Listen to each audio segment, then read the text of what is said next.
So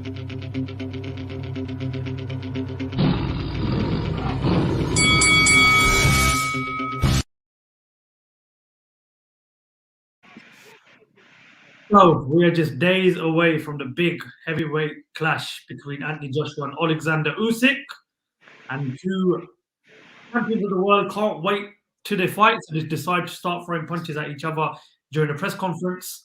A legend replies from the game, and three huge fights announced last week. This is Lights Out. I am Faisal Khan, and this is podcast 40 of the Lights Out Boxing podcast. With me today, I'm delighted to be joined by fellow team member of Lights Out Boxing, Mr. Luke Anthony Walsh, and former Bare Knuckle Boxing world champion, Ricardo Franco. Guys, good evening. How's everyone doing? Yeah, anticipation is in the air. It's been a while since we've had a big heavyweight title fight on our cards, and this is the first of quite an important doubleheader, as we'll go on to talk about. But my word, it's fight week. It's fight week for arguably one of the biggest heavyweight fights in quite a while. Yeah, I'm looking forward to it. To be fair, it's obviously everyone loves a heavyweight battle, and it's going to be good. I'm just buzzing for it.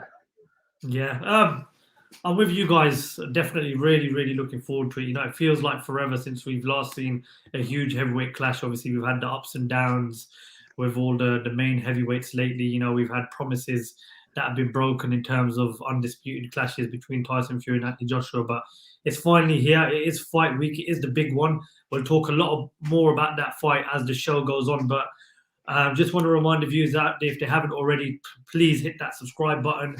Make sure you give us a follow on all the social media platforms. The links are in the description below. Make sure you check out Luke's social media platforms, but most importantly, check out Ricardo Franco on social media. His links are going to be shared in the description below.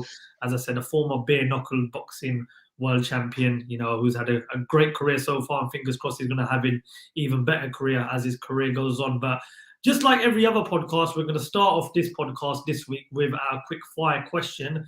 And yes, we're going to talk about the former 8-weight world champion as we go on. But quick fire question, guys. Favorite Manny Pacquiao moment? Obviously, the reason why today's question is based on Manny Pacquiao is because Manny Pacquiao decided to call it a day from boxing yesterday. But guys, what was your favorite Manny Pacquiao moment throughout his career, or I don't know, even in politics or outside of the ring? If you had to look back at Manny Pacquiao during his career, what would be the one moment you pick out? Jesus. It's a tough one. He's had loads. Oh, Jesus. It could be anyone, Ricardo. It could be anyone you want. What, any fight he's had? Any fight, any press conference, any speech. It's entirely up to you, mate. I loved his fight against Ricky Hatton, but obviously it didn't go our way. But it's just because of the Hitman. I used to love the Hitman that much. When he fought him, it was crazy. But he's had some crazy fights. You know what I mean? He's had a crazy career, and he's definitely not got the credit I think he should have. I think he's something special, to be fair. But I'd say the fight with Ricky Hatton. I love that fight, and I think it was more the build-up and everything for the fight, and obviously massive Hatton fan, and it didn't go. But yeah, I think we share that with you as well, Ricardo. I think we're all big, massive Ricky Hatton fans. I remember being a young kid staying up till late to watch that fight, and of course it ended the way that we never wanted it to. But obviously at that point, Manny Pacquiao was probably in the prime of his career and was considered one of the pound-for-pound best at the time. Luke, I know you were a big fan of Manny Pacquiao, so I'm pretty sure you've got lots of memories, but what's your favourite Manny Pacquiao moment? Yeah, I mean, the Ricky Hatton fight is certainly something that stands out. I think one of the main ones that stands with me was his fight against Floyd Mayweather. The super fight status that it had. You had, Floyd Mayweather being this wealthy, arrogant, undefeated boxer against Manny Pacquiao, the man of the people, the man, you could sense that the heel versus face, the good guy versus bad guy sort of vibe to it. It had it all, and just watching that fight, and obviously with Mayweather coming out on top, it was one of those times that shows how universally liked, universally worshipped Manny Pacquiao is. I mean, yes, he's just recently announced his retirement, but in doing so, he will be now running for president of the Philippines. Which, if he doesn't win, it will be a complete surprise, because the way he embodies the people and the community and everyone who follows him is second to none. You know, he is an 8-weight world champion. He's done it in 4 decades. You know, it's exceptional. It'll take quite a while till we get somebody else like Manny Pacquiao. It's just the GOAT. The GOAT. Is that the record then? That's the 4 decades it was, wasn't it? Yeah. That's crazy.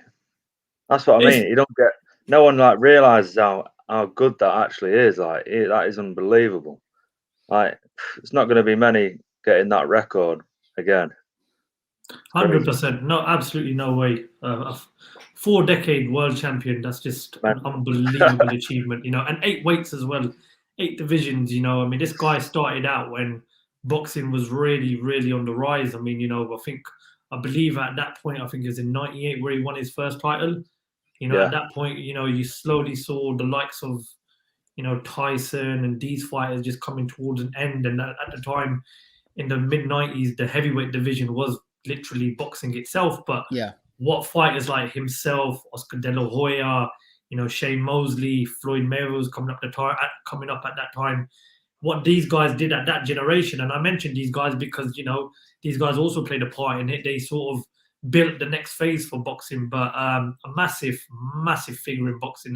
My favorite moment will always be him beating Keith Thurman 2 years ago in 2019. I believe he never fought for a year. He just beaten Adrian Broner the year before. And Keith Thurman at the time was seen as one of the pound-for-pound best. You know, he was a current world champion in the 147 division. And, you know, Manny Pacquiao, the explosive Manny Pacquiao that we all know and love to see. I remember he put him down in the first round, and he gave him a boxing lesson. And I genuinely believed he'd do that against Ugas, but styles make fights. Not nice to see Pacquiao go out that way, but listen, an unbelievable figure in boxing. You know, definitely deserves one of the GOAT statuses. And as Luke says, he reckons he becomes the next president of the Philippines. I do as well. And good luck to him, but boxing will well and truly miss him. Look, we can talk about Manny Pacquiao all day, but unfortunately, I don't think we've got enough time in our hands to speak about Manny Pacquiao. We've got a lot of things to discuss today. One of them being is, as I mentioned at the start of the podcast, is that this Saturday night, Anthony Joshua takes on Oleksandr Usyk for the unified heavyweight championship of the world at the Tottenham Hotspur Stadium. It's Joshua's first fight since defeating Kubrat last year, and of course, it's Usyk's first fight since his win over Dereck Chisora. Now, a lot's being made about this fight. People are asking the question, is Usyk still really a cruiserweight? Because not many people were impressed with those 2 performances up at heavyweight against Chaz Witherspoon and Dereck Chisora. And a lot's been asked about Anthony Joshua, you know, almost 10, 11 months out of the ring. Could that ring rust play a part? You know, does him, you know, coming in the lightest he's ever come in during his career, does that play a part as well? Or does the fact that Tyson Fury fights 2 weeks later and everyone's expecting him to be Deontay Wilder and a potential undisputed clash? There's so many things surrounding this fight, but, you know, let's focus on the job in hand. Oleksandr Usyk on Saturday night. It's a huge fight. Biggest fight of the year, people are saying. Ricardo, I want to start off with you. Is Oleksandr Usyk Anthony Joshua's biggest test of his career so far? Yeah, I think he will be, but obviously he's quite old now, isn't he? How old is he? Usyk or Joshua? Usyk, yeah. Usyk, I believe they're sort of the same age. I think he's either 31 or 30. I believe they're around about the same age. Oh, is it? All right, yeah. I think it will definitely be his biggest test because you know he's fought some older people. Obviously, they're out of their prime, but you know this guy's coming in now that you know they're both hungry. So I think every fight is definitely going to be his hardest test, but it's just how he deals with it. And you know, like look at the Ruiz fight. Like he probably didn't think that was going to be his hardest fight, and he ended up getting knocked out, and then coming back and beating him again. But I think every fight he has in front of him is going to be very tough, and he's going to treat it as his toughest fight. And yeah, I think it'll be a good fight, to be fair. But I'm a massive Fury fan, me, so I've always wanted to see that. Hopefully, we can see it in the future. But yeah, I'm not a massive fan of Josh, I'll be honest. But I like watching the heavyweights banging. Who doesn't? And I think it'll be a cracking fight. I definitely think it's going to be a tough fight for both of them. But I definitely think it's Joshua's night. He's just a bit too more powerful, maybe. One thing I really liked about what you said there, Ricardo, is that you can't mention AJ without mentioning Tyson Fury. You know, there's so much talks about the undisputed. When are these two going to fight each other? But the beauty of this heavyweight division is right now we've still got fights rather than those two to look forward to, i.e. the one on Saturday, 2 weeks' time, you got the trilogy fight between Fury versus Wilder. There's been a couple of more fights announced in that heavyweight division, you know, and I feel as if that he's dealt with the build-up to this fight a lot more better than he did with the first fight with Andy Ruiz. Now, you've got to sort of give him credit because, you know, change of opponent with 6 weeks to go.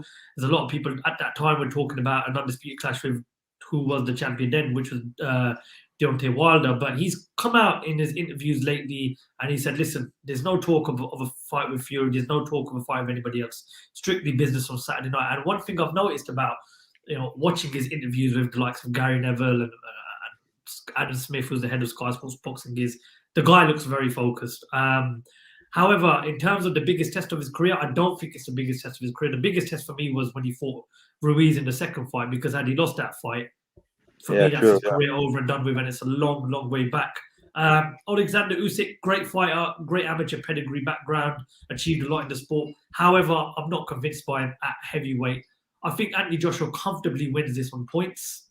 Luke, I know you've had a lot to say about Usyk in the past whenever we've discussed heavyweight boxing, but what can you see panning down on Saturday night at the Tottenham Hotspurs Stadium? There are so many factors at play here, haven't we? I mean, you said it about the Tyson Fury fight, and you know, let's not beat around the bush here. We have 4 fighters between 2 fights that ultimately any combination could possibly happen. Who's to say that Usyk could upset the odds and beat Joshua, and Deontay Wilder beats Tyson Fury?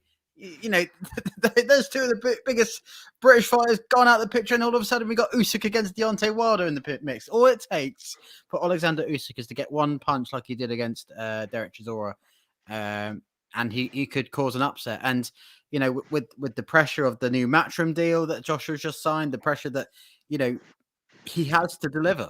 If he wants Fury, he has to beat Usyk, and I don't think Usyk will make it easy for him. Like, considering that we all thought Dereck Chisora would go past Usyk at fight camp, and then we were stunned into complete silence, but by that upset, anything can happen in the ring. And as much as we could say that Joshua's in the prime of his life and he's ready, this is his biggest challenge. I wouldn't go to say that the Andy Ruiz fight was his biggest challenge. I think this is his biggest challenge since beating Vladimir Klitschko in Wembley, because you know, you look at the names he sort of fought since. Carlos Takam, yeah, he fought Ruiz twice, yeah, and obviously Kubrat Pulev. You know, that you wouldn't sort of put them on the same caliber of level, whereas the way that Usyk has fought his way up from cruiserweight to prove himself as a credible heavyweight who could be the heavyweight champion of the world come Sunday morning. We've got a few comments to read here, Luke. Sorry to interrupt you. Roger Zaid, AJ to win, but a very tough fight. If he doesn't come with the right game plan, he will lose. Yeah. Another comment as well from the Boxing Lover, one of our main fans on YouTube. Usyk schools AJ. It's a bold statement, but you know, wouldn't be surprised if it happens. Another comment from Roger Zaid. Usyk's Chisora wasn't an upset. We all knew he was going there. He was going to win there. Well, listen, anything can happen in heavyweight boxing, as Luke just mentioned, and the fact that, you know, we could go from Fury versus Joshua to the undisputed clash to Wilder versus Usyk. Listen, it can happen. I just want to touch on something, Ricardo. You know, pro bare knuckle boxer, you know, former MMA fighter. How do you adapt in terms of going up from different weights? So, for example, we've got Usyk here. He's jumped up to heavyweight, and rightfully so. You know, an undisputed cruiserweight champion he was, won the Muhammad Ali Trophy. What's it like adapting from a weight such as cruiserweight to heavyweight in terms of this game? Yeah, so I did that when I was fighting professional MMA. I used to fight at 70 kg, and then I had a few health issues, so I ended up jumping back up to 77 kg, which is a massive difference, 7 kg in pro MMA. And obviously it's the day before weighing, so you put on a lot of weight in that time. And mixed martial arts, they tend to like do massive weight cuts, and it makes a big difference in martial arts. And obviously it will in boxing as well, because you're carrying that weight, but it does make a big difference, obviously, cutting that water weight. But if you're doing it properly, if you get a guy who's cutting properly, who's like, you know, muscly for that weight, and he's cutting properly and cutting the proper water weight, you know, he's going to feel heavy, he's going to feel strong on the day of the fight if he refuels properly. And for the guy who's just naturally walk around at that weight, you know, he's not going to be as strong on that. It definitely plays a part in the fight. And when I fought at 77 kg, which is not my weight, the guys obviously felt a lot stronger than me when I'm fighting. But you know, that's why it's nice to get down to your natural weight. But yeah, it's it's a big thing. Weight in fighting. So especially mixed martial arts, obviously boxing as well. It's a big thing, and yeah. I believe it was Johnny Nelson that said in the build-up to the fight that he goes, Oleksandr Usyk performs at his best when he's fighting the best. And he goes, if you don't believe me, just look at the final of the Muhammad Ali Trophy final when he fought Murat Gassiev. And then he goes, if that doesn't convince you, then just look at what he does to Tony Bellew when they fought a few years ago. So I do believe the bigger the test, the better he does perform. But having said that, we're not just talking about, you know, Gassiev or Bellew. We're talking about Anthony Joshua, who has been a tremendous heavyweight since the day he turned professional. Even in his amateur days, as I mentioned, he's a former Olympic gold medalist. So it's going to be interesting to see how Oleksandr Usyk handles the limelight, because now he's sort of like the pressure's sort of on him. I don't think the pressure's on Anthony Joshua, because a lot of people weren't convinced over those two performances against Witherspoon and Dereck Chisora. So, you know, now he's in there with an elite fighter. Discussing this with somebody the other day, he goes that Anthony Joshua is boxing's Thierry Henry. Goes, once he's got you in the box, he'll finish you off. Great comparison made, and I know he's watching right now, so massive shout out to that comparison. But I do believe if Anthony Joshua gets this guy in trouble, he could easily finish him off. Having said that, it's going to be interesting to see. I don't know, how does Usyk approach this fight? You know, how does he react if Joshua hurts him? There's so many figures and so many facts and so many stats to look at leading up into this fight. But Luke, what sort of approach do you take if you're Usyk going into this fight? Being the fact that you're the lighter guy, you know, less experience at heavyweight, and you are the guy that's coming to become the new world champion. I think it has to be the same approach that Andy Ruiz took at Madison Square Garden.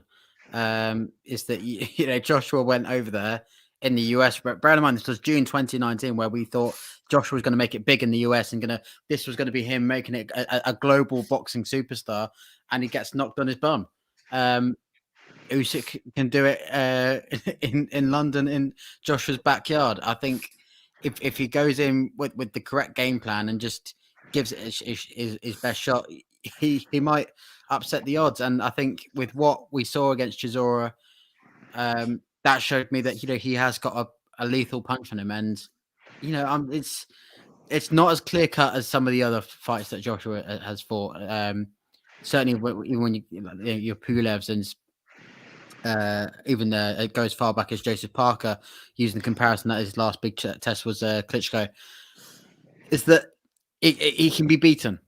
The only thing I suppose we shouldn't be making the comparison back to Tyson Fury is that Fury hasn't been beaten. We haven't seen him being in that coming back phase from taking a defeat, whereas Joshua has. He shows that sign of weakness. So all it takes is one good shot.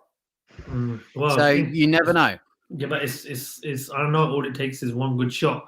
But can Usyk land that one good shot on Anthony Joshua? I think Anthony Joshua puts on a skillful performance on Saturday night. I think he wins the fight on points. I think it'd be good if he can get 12 rounds under his belt because the likelihood is he probably won't fight till next year now. Ricardo, Luke, how do you see the fight panning out come Saturday night? Nice to see a bit of silverware as well at the new Tottenham Hotspur Stadium. I know those Tottenham fans aren't used to seeing much trophies and belts and silverware around their stadium, so it'd be nice to see a bit of silverware there. Ricardo, start with you. How does Saturday night end? Yeah, I think it's going to go to decision. It's going to go all the way to the end, I reckon. I think Joshua's going to start out strong. I think obviously anything can happen on fight night, but then I think it's going to be a bit of back and forth. But I think Joshua's just going to dominate it on. Maybe in them later rounds we might see a bit of a knockdown. Hopefully we'll see a bit more good action. But I think it's going to go to the end to decision. Hopefully we'll see some knockdowns though. Yeah, I mean, ultimately, if we see Joshua evolved where he'd knock out opponents left, right, and center, I think this would be a breeze. But it's so tight to call. I'm gonna go with Joshua on points, unless Usyk gets fortunate and does get a couple of good shots and knocks him down. That's the only way he's going to beat him, because Anthony Joshua, we've seen it before, is an excellent points fighter. If he needs to get the job done, he'll score the 10-9 rounds in his favor. So I'm going to go and side with Anthony Joshua, but put some money on Usyk on either way. It's going to be a close one. Either way, it's still going to be a great night of boxing. Don't forget, obviously, on that card, you've got Lawrence Okoli defending his world title, the debut at 175 light heavyweight, Callum Smith, Florian Marco as well, featured on that card, along with Ricky Hatton's son, Campbell Hatton. It's a good night of boxing. Do I agree with it being 24.95? It's Anthony Joshua, isn't it? I think it's considered a bargain. But anyway, listen, I'm sure people will have ways to watch the fight without spending $24.95. Guys, let's talk a bit about yesterday's press conference between Saul Canelo Alvarez and Caleb Plant. Obviously, it came to a bit of a tussle at the press conference. Ricardo, you shared something on your Instagram story today. Just look, I mean, obviously, you're in the combat world.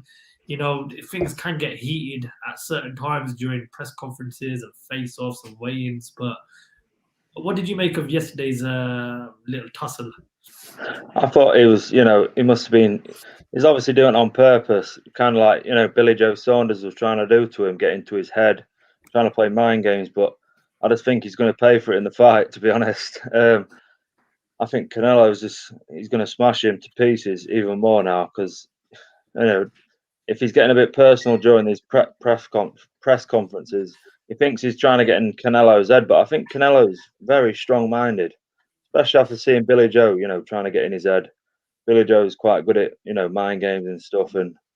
But we'll obviously have to wait till see on the night. But it was nice and tasty for all the fans. It certainly was. I mean, last night. I was down at Norwich. I was watching the football, the Liverpool game, and I come out and I receive a notification on Twitter that from Michael Benson. Shout out to Michael Benson. Him and Mike Coppinger are always reporting on the boxing news. That they'd come to blows at the press conference. I was thinking there'd probably be a little push, maybe even a little tap across the head, but there was actually punches thrown, and it's just like, wow. I mean, Canelo Alvarez, you never really expected him. Yes, there was a bit of back and forth between him and Billy Joe Saunders, and I believe him and Golovkin sort of got close and gave each other a little push, but I never expected to see this. I think personally, great for boxing that we're getting an undisputed clash, because I'm a massive fan of one name, one face, one champion. But I just think that, for two guys who are, at the peak of their career right now, I thought they lacked a bit of class yesterday. I mean, you got Caleb Plant swearing at his mum. It's like, come on, we used to do that in high school, and then you got Canelo who's actually throwing a punch at him. I mean, it really sets up for a good fight. W. Riles here mentioned scuffle was set up. There was no one stood between them. Yeah, well, usually during a face-off or a weigh-in, the promoters usually stood between them. But it's a fair point. Boxing lover again. If Plant can't hit him from 5 yards out, what chance does he really have? It's a good point, actually. Kind of agree with that. I mean, you saw the size difference, didn't there? That there is a good few inches between Alvarez and Caleb Plant, which could provide a factor come 4 weeks from now. Both are consummate professionals. We've seen against the Billy Joe Saunders fight, Canelo Alvarez will get the job done, and he will be going into this one as the hot favorite because he's that damn good and been that damn good for so long. But it's what can Plant deliver against him that nobody else has been able to, and it'll take something special for him to get the upset on the night. Do you know what I really, really like about this fight, right? Don't get me wrong, it is a big fight, but I like the fact that Caleb Plant is walking into this fight genuinely believing he actually can win this fight, and his attitude towards it. Don't get me wrong, it's not the right one, but he's walking in there basically with a no fucks given attitude. We've seen him get close up with Canelo yesterday. We've seen him sort of, try to attack Canelo.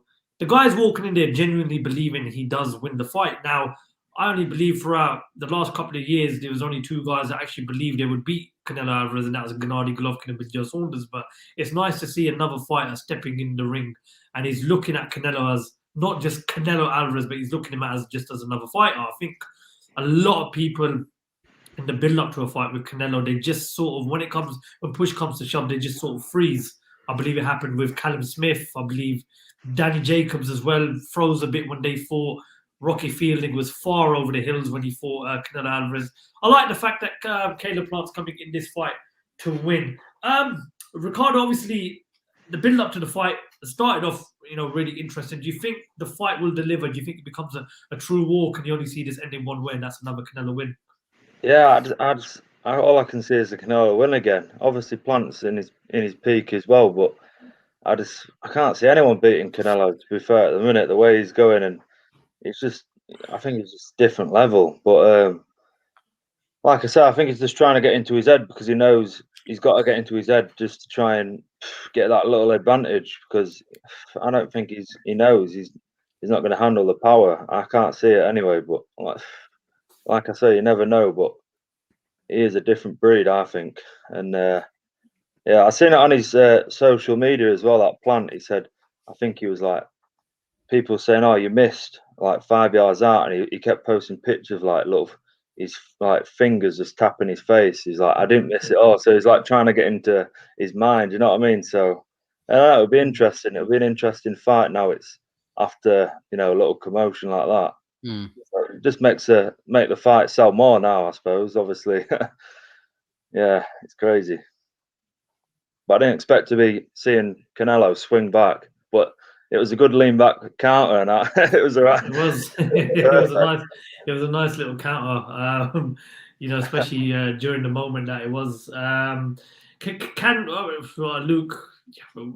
I know you and me believed Billy Joe Saunders was going to be the guy to end this reign of Canelo Alvarez. Unfortunately, that wasn't the case. But does Caleb Plant give you any hope that he could potentially end Canelo Alvarez's dominant reign that we've seen over the past 4 or 5 years?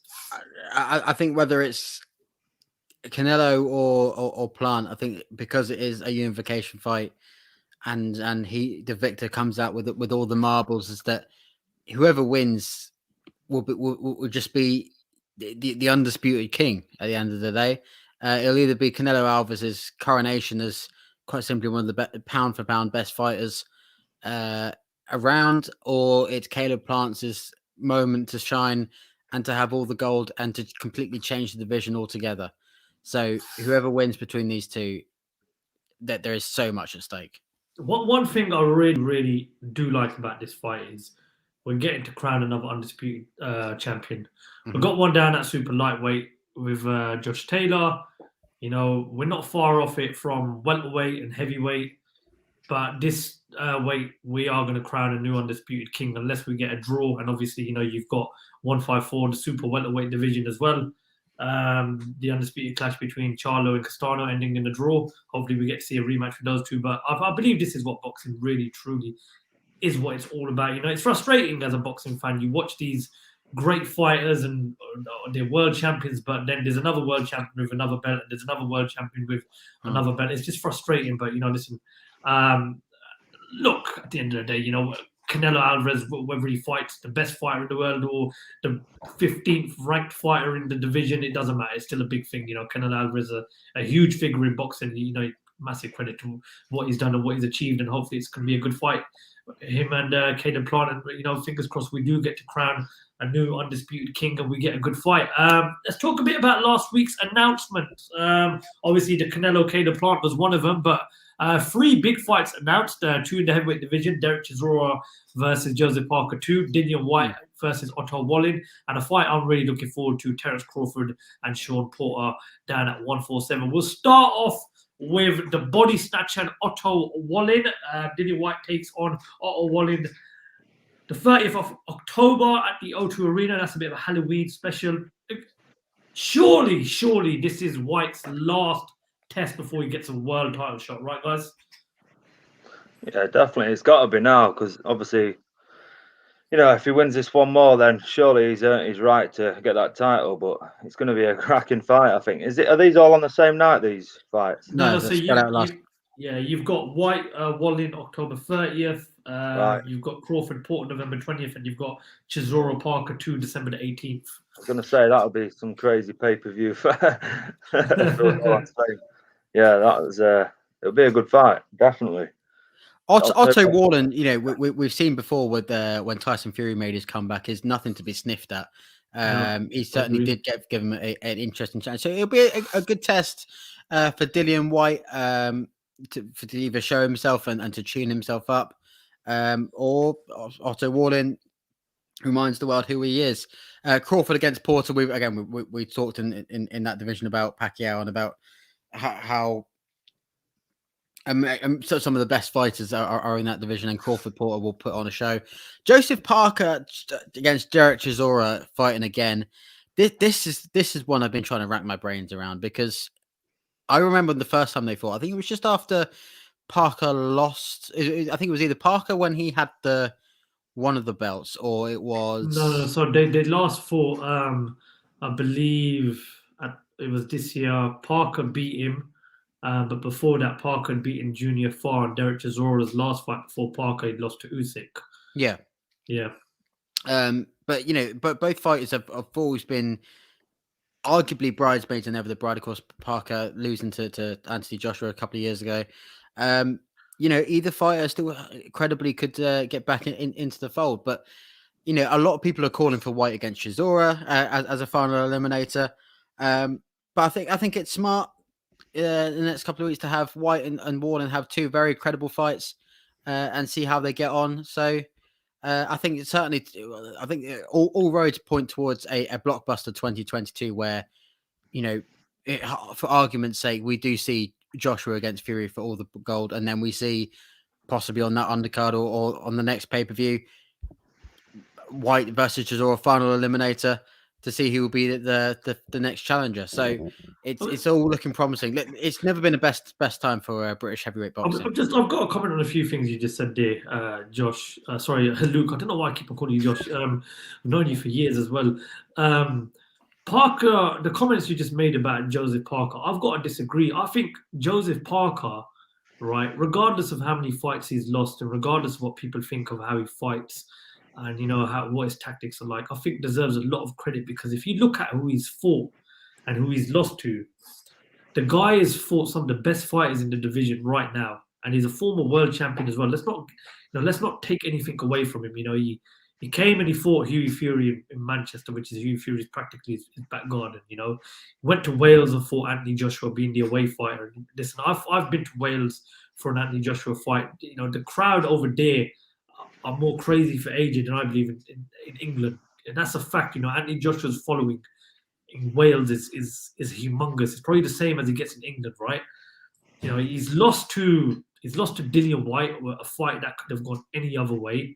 He fought Junior Farr, didn't have to fight Junior Farr, but he gave everybody that old New Zealand clash that everybody wanted to see, and now he's coming here to fight Chisora again. Regardless of what we think of the Chisora fight, this guy gives fans what they want. and he's got a better resume. Not saying the fights he's won, the fights he's lost. He's got a better resume than, in my opinion, Deontay Wilder. He's got a better resume than Tyson Fury. I'm not saying which fights he's won and lost, but he's fought better opponents than them two. So we got to give a bit of credit to Joseph Parker. You know, the guy's got a huge ton of balls. Whyte versus Wallin, that's a great fight. I don't care what anyone says. I believe that is a brilliant fight. Reason being is because Wallin is, as you just mentioned, people overlooking him. But I watched him fight Tyson Fury, and I watched him fight Dominic Brazil. This guy is awkward to fight against. He's not an easy opponent. He's got good footwork. He's tricky. You know, his approach to fights are very, very hard to handle. He can hurt you as well. He's a very, very tactically, he's a good fighter. You know, it's a tough night for Dillian Whyte. However, I do expect Dillian Whyte to come out on top. Crawford Porter is an absolute banger at 147. You know, right, I'm telling you, that's the fight that this division needed. Unfortunately, we never got to see Pacquiao versus Spence. But if you look at what you guys done to Pacquiao, maybe it's a good thing, because I believe if that was Spence in there that night with Pacquiao, he would have probably done a lot more damage and it would have not ended in a nice way. But Crawford fighting Porter is what that division needs right now, because I look, personally, I don't think we'll get to see Crawford versus Errol Spence, because I just think there's too much egos involved in it. And having said that, right, you know how you just said about don't fall asleep on Otto Wallin. Don't fall asleep on Shawn Porter. He's a two-time world champion, and he is a tough night's work for anybody. If you don't believe me, just go back and look at his fight against Errol Spence. I think Ricardo's had a few issues there. Hopefully he'll join us back on there. There we go. He's jumped back on. Ricardo, thought we lost you there for a second. Let's get your opinions on Whyte versus Wallin first. How happy were you with that fight being announced? Me, yeah. Me. Yeah. All right, yeah. I think obviously, it's going to be a great fight. Obviously, like you say, Wallin's he's no walkthrough, but I just think Whyte's going to be a bit too much for him. But I think definitely a fight. It's going to be, like you say, whoever wins the Chisora fight, it's going to be like an eliminator after that as well. But two cracking fights there. Do you know what I mean? Like, I just want to ask you a question. Sorry to disturb you, but in the build up to all of this, there was talks of who Dillian Whyte's next opponent would be. You know, they looked at Jermaine Franklin, they looked at Charles Martin, Chris Arreola, Andy Ruiz was also in the running up at some point. But why do you think they went with Otto Wallin for Dillian Whyte? I'm not really sure, to be honest with you. I really don't know. Maybe that's the fight they thought was going to be the best. I don't know. I really don't know. I'm not. I'll be honest with you. I've not even been following much boxing, so I couldn't really tell you, to be honest with you. I think that the reason they chose Wallin is because he can provide assist. I mean, let's not forget he took. I think he took Tyson Fury to unanimous points. He took him yeah. So, you know, that's a credible opponent. If you can take one of the best fighters on the planet to 12 rounds and come out the other side, you know, Wallin is one of those fighters. He's no Charles Martin. He's nothing to be sneezed at. So I think this will be a genuine test of how much Dillian Whyte wants this. That, you know, if he can get past him, then 2022 could be very lucrative in getting himself a world title shot. So it'll be interesting. I hope he gets a world title shot if he wins this fight. You know, if you look at anyone who deserves a world title shot in all of boxing, it's definitely Dillian Whyte. And I'm not going to go deep into it because I've done it too many times. You know, you just get sort of fed up of saying the same thing over and over again. Talk a bit about Parker Chisora too. That's obviously another good fight. A lot of people weren't really happy with the first one, but I think the second one might just be better than the first one because it's really hard to sort of emulate a good fight unless, you know, you're Ward Gatti or, you know, you're, you know, Morales and Barrera. You look at the great trilogies of the past that we've had with those guys. Parker Chisora too, Ricardo. You give it a thumbs up? Who won the first one? Parker. Joseph Parker won it. Yeah. Who won the first? Mate, that was how long ago was that now? About 4 or 5 months ago. Yeah. Yeah. Mm-hmm. Yeah. like I say, it's going to be a good fight. But I'm going to go Chisora on this one. And then, of course, the banger at 147, Crawford versus Shawn Porter. That's another brilliant fight as well. I'm thinking Crawford obviously is unbeaten, so Mhm. I'm just going to go Crawford again for this. But Porter's doing well as well, so it's when you talk about the current the side of boxing, you're with bare knuckle boxing right now, yeah. Yeah. And I believe you've had 7 fights in your career, and you've had 2 world title fights already. Yeah. So you can sort of see how quickly you're getting moved in bare knuckle boxing, and I respect that. Yeah. But why is it in boxing that we don't get these big fights, these big undisputed clashes? Yes, there's promotions and managers, but surely these fighters have got to just sit down and just say, look, let's forget money, let's forget promotions. There's 2 people that make a fight, you and me. What needs to happen to get these big fights? Because everyone's crying out for the Spence versus Crawford fight. Yeah, this is the problem. Like, it's like Fury versus Joshua. It's like everyone wants to see it. Everyone's been asking it for ages, but it's just, I don't know why it's just not happening. I don't understand it. But obviously, bare knuckles a little bit different. Obviously, there's nowhere near like the amount of people bare knuckle boxing there is boxing. But that's why it's like I got there a lot quicker than because there's not a great deal of people in there, and I did a tournament as well that got quicker as well. But obviously in boxing, I think it's just all money. It's I don't think it's the fighters that want to back out. It's more just the promotions and the managers as such. But like I say, it's a strange one. Boxing, still struggling to work it out myself. Like sometimes the way it goes on. I was watching Gary Neville and Anthony Joshua and Tyson Fury on their podcast thing before, and they're kind of saying on there as well. It's like everyone wants to see the fight, but why is it not happening? Strange. I think that we all know why it's not happening. It's down to American judges in the Court of Arbitration. I mean, it's nuts that in one alternative reality we would have had Joshua versus Fury in Saudi Arabia all done and dusted, but here we are with talking about Usyk and talking about Deontay Wilder with a third shot after a postponement as well. It's a funny old thing, and even now, I suppose you talked in the previous podcast about the boxer deal now, and the massive divide in the, I guess, the triad between Matchroom Boxing, Queensbury Promotions, and Premier Boxing with their new deal is that there is so much of a wider economical divide as to the talent that is in each roster that the politics get more muddled, they get more difficult, and ultimately the only people that lose out are the fans. And it's goes unsaid that all we want is the best fights by the best boxers. But with that divide, as you mentioned, you got Boxer now working with Top Rank and Sky Sports, and obviously you've got DAZN, you got Queensbury, you got the PBC, you've got there's thousands of promotions, managements.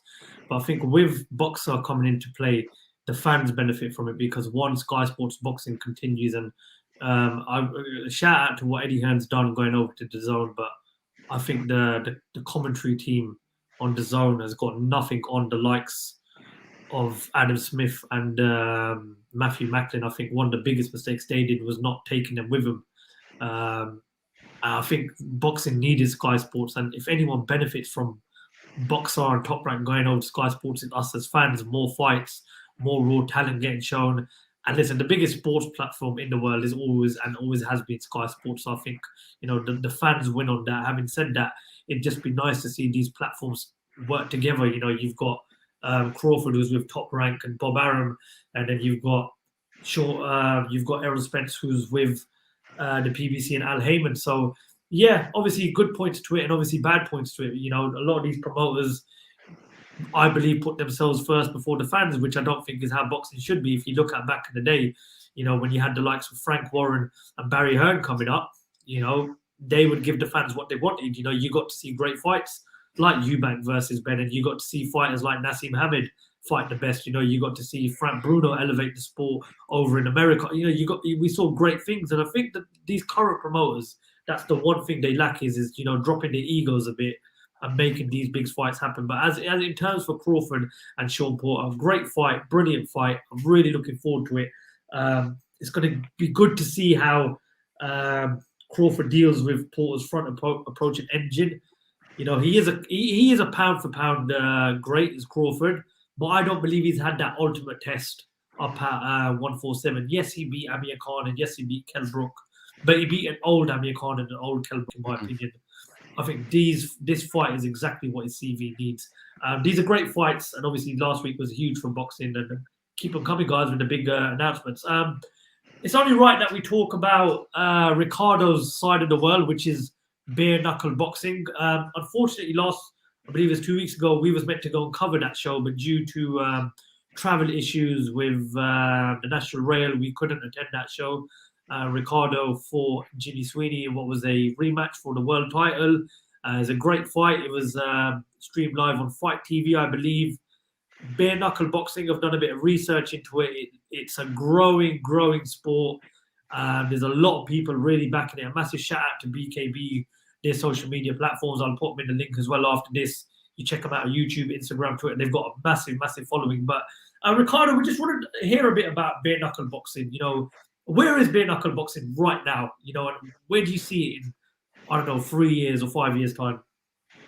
Yeah, so at the minute it's growing quick, and a lot of people are, you know, since I started, no one knew about it when I started it maybe 3 years ago. But so in the space of 3 years, it's grown massively, and obviously at the London O2 as well. You know, it's no mess around. It's a big venue, and obviously there's shows all over the world now, so it's starting to grow even more worldwide. But with the platform we've got, it's just we've had ex-UFC fighters on, we've had Brad Pickett on, we've had even Colin Fletcher, he's a massive MMA fighter. Jimmy Sweeney's fought like big ex-world champion boxers, UFC fighters. So you know what I mean. There's some big names coming in there now, and I think I come in at the right point. But I believe it's going to keep getting bigger and bigger.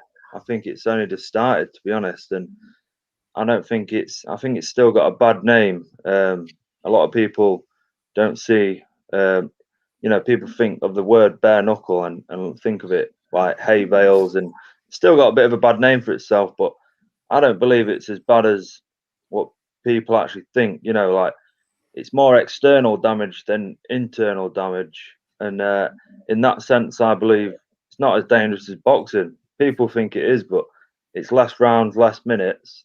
You take one good shot and you're going to get knocked out. You're going to get reset and go again. You're not getting that constant impact, internal damage where like a boxer does, like with them gloves on. So it's a tricky one. There's always, that's my opinion anyway. But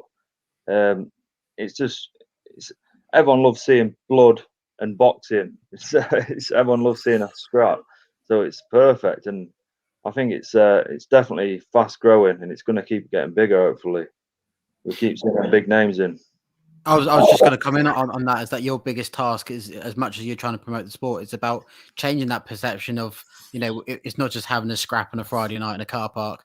You know, this is a proper, well organized, well licensed format of boxing, and you know, it's fighters who are professionally trained. They know what they're doing, and then you know they are decent fighters in themselves. Do you think that maybe in the future it's not just about changing the perception, but maybe promoting it in the sense that, you know, it can be not necessarily done safely, but done in a way that protects everybody involved? Yeah, definitely. And obviously the way we keep going, you know, with professional medics stopping the fight due to cuts and stuff like that, and with, you know, more athletes keep coming into the sport. Like, you know, I come from a professional MMA background, and a full-time professional athlete. I do it as my job, and more people like me coming into the sport and giving it a good name, you know, for itself. And you know, it's just giving it a good name. And I think, you know, people are now starting to think, you know, this is actually legit, and it's, you know, it's properly well run, and there's some cracking fights. You know what I mean? So I had my prize fighter final. I went a full 7 rounds, and there was like no knockdowns in the whole fight. So it's like you don't just get pure knockout straight away. And obviously my first fight with Jimmy was a lot technical. It was like a technical boxing fight as well. It wasn't just a brawl. So I think as we get these better boxers coming in as well, like good MMA fighters coming in, making it more technical instead of just brawling, I think that'll make a big difference to the sport as well, and just professionalism. One thing I've noticed about bare knuckle boxing is obviously I've noticed where you guys have got sort of on your broadcast team, you've got former world champions such as Robin Reed, and you've also got Glenn McCrory, who had great careers in the boxing world, and you've obviously got Dorian Darch as well, a former heavyweight that's fought a few times. And if you look a lot more outside of the box, you've had Paulie Malignaggi have a go at bare knuckle boxing. Do you believe like the boxing side of the world is taking to bare knuckle boxing and looking at it as a potential sort of another route outside of boxing, and as a sport that can eventually rise and become, what you guys are planning it for it to be? Yeah, definitely. Even I think Frank Bruno was the ambassador of our BKB as well. I've met him quite a few times. He's come to most of the shows as well. So having a name like Frank Bruno coming to the shows pretty crazy. And like Robin Reed, obviously commentating as well, ex-world champ. I think the boxers are a lot of boxers I've sparred with, like pro boxing for this camp. They just think we're crazy, and like obviously everyone's got different like views of it. But when I went into a pro boxing gym I had this proper camp for this fight, and when I was sparring with these pro boxers, they were shocked at how technical I was, because from an MMA background and a bare knuckle background, going into a pro boxing gym sparring, they thought I was just going to be tough and brawling. But when I put that technical side to it, they was quite shocked, and they was like, "Oh, he's actually quite technical." And I think they were shocked with that. But yeah, I think like a end of a boxing career, I think a lot of them will look at this and think, I've had my boxing career, so now what can I do? And bare knuckles it's more of like a after career kind of thing. So you wouldn't encourage that boxers coming through into boxing to give it a go in between as their career is built, because you talk about it being a more of a technical discipline. Surely for up and coming fighters to give it a go, whilst they balance, I guess the 8-ounce form of boxing as well as bare knuckle, that they can improve themselves overall within the ring in terms of not only their footwork, their agility, but also how much power and strength they can put behind their punch. Yeah, definitely. I think it would help them like in their journey as well. Like if they had a couple out of, but obviously they won't be able to do it with a boxing board. They'd have to like stop the license and do it that way. But there's not many pro boxers that would do that, I don't think, to be fair, because if they're in their pro boxing journey, then they're not going to come out just to have a bare knuckle fight, and unless it was like an illegal one. But we've got a comment here from Boxing Lover. A massive shout out to BKB, Bare Knuckle Boxing. Let's get behind this. I fully agree. I mean, a lot of people don't take to the perception, but listen, not everybody thinks the same, do they? If we all did, it'd be a much easier and safer and happier world to live in. But I can see the work that not only the fighters also putting in, but the guys that that deal with the social media and that deal with covering the event. There's a lot of work that goes behind it. And your last fight, I was watching a lot of build up. I watched the round the table, which I thought was pretty impressive. You guys are making the right move. And if anybody out there who wants to get involved with bare knuckle boxing, just check out the YouTube channel and see these guys are doing everything the right way. Their build up to these shows are very impressive. The coverage, the content that they're putting out. It's not just the fact that you get in the ring and I'll get in the ring, we punch each other's heads and we go home. There's world titles on the line. There's actual professional records. And I think the fact that we've got big figures from the boxing world, such as your Glenn McCrory's, your Frank Bruno's, your Robin Reed's, your Paulie Malignaggi's, these 4 guys that I've just mentioned have all held world titles during their careers. And if they're giving them the thumbs up, who are we to say, no, do you know what, it's too dangerous? Look, at the end of the day, you guys know what risk you put yourself at. No one's putting a gun to your head. Massive shout out for what you guys are doing. And listen, it's another sport. Let's embrace it. One final question before we bring the podcast to an end. Robin, do you see the younger generation getting involved in bare knuckle boxing at some point? Because sorry, before you answer that question, because we do see a lot of knife crime these days. We do see a lot of the younger generation carrying knives, carrying guns, and one thing we say that boxing could be the way to sort of, get rid of knife crime, get rid of, any sort of crime on the street. Would you like to see bare knuckle boxing used as a pathway to sort of eliminate knife crime and crime between youngsters? 100%, yeah. It's like the old fashioned, like that was the old fashioned traveller way. If they had a disagreement, then the old fashioned way would be to have a straightener. And I believe that is the best way. If someone's got a bit of beef, instead of, online keyboard warrior or in the streets, or if you've got a problem with someone like in your town, if you've got like a problem, then instead of going out stabbing each other, settle it and just call a promoter, and a promoter, get these two on the fight and have a fight, have a straightener. And I think that is the best way of doing it. Even if, the guys can't fight, it's going to take away knife crime and stuff like that, obviously. But definitely for the younger generation, it's something to look at. And anything's better than knife crime, I suppose. But boxing, any kind of combat sport, MMA, it's all good to learn. And I definitely think bare knuckles definitely got a bad name for it, and it's still up and rising. It's massive already, but it's still getting there. It still just needs that last bit of pushing. And obviously with these ex-world champs getting involved with the shows, it's just making it even better now. So, look, I mean, Rome wasn't built in a day. I'm pretty sure it's going to take a lot more time and a lot more convincing. But at the end of the day, from what I've seen, I give it a thumbs up. I think it's going in the right path, and it's entertaining. And if you guys check out the YouTube channels and the Instagrams and all the social media platforms, you can see there's a lot of hard work being put into it, and these guys are obviously risking a lot. But again, massive shout out to all you guys that get in the ring and put everything on the line. That's obviously all we've got time for today on our 40th podcast. Obviously, it'll be uploaded to Spotify as well, so please make sure you check out our Spotify account.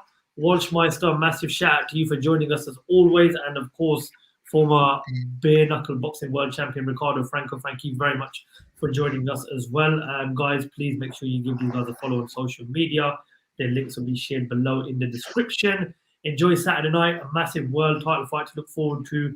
And thank you very much for listening to our 40th podcast of the Lights Out Boxing podcast.